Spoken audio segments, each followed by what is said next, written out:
শিশুর দুধদাঁত যদি সময়ের আগে পড়ে যেয়ে থাকে তখন শিশুর স্পিচ ডেভেলপমেন্টে সমস্যা হয়ে থাকে। যেমন কিছু অক্ষর ত থ এসব উচ্চারণের সময় আমাদের সামনের দাঁত ব্যবহার হয়ে থাকে। সামনের দাঁত যদি সময়ের আগে পড়ে যেয়ে থাকে তখন শিশু এসব অক্ষর উচ্চারণ করতে পারবে না। সেক্ষেত্রে শিশু একটা হ্যাবিটে পরিণত হবে, অন্য জায়গা থেকে শিশু এই শব্দটা উচ্চারণ করার চেষ্টা করে থাকবে, তখন আমরা সুন্দর একটা শব্দ শিশুর মুখ থেকে পাবো না। শিশুর দাঁত যদি সময়ের আগে পড়ে যেয়ে থাকে তখন শিশুর জ ডেভেলপমেন্ট মানে হচ্ছে মাড়ির বা চোয়ালের ডেভেলপমেন্টটা ঠিক মতো হবে না।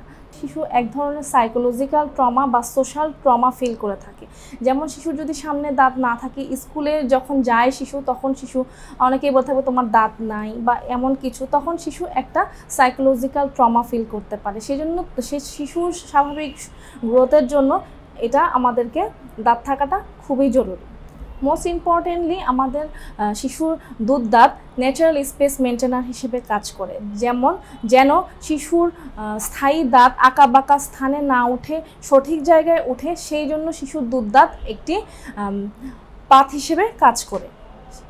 সেক্ষেত্রে আমাদের শিশুর দুধদাঁত থাকা খুবই জরুরি। প্রায়শই বাবা মা একটা কোশ্চেন করে থাকে, যেমন শিশুর দুধদাঁত পড়েই তো যাবে, এটা রাখার প্রয়োজনীয়তা কি? এটা রাখার প্রয়োজনীয়তা এই জন্য যেন শিশুর স্থায়ী দাঁতটা সুন্দর করে আমাদের মাড়িতে আসে।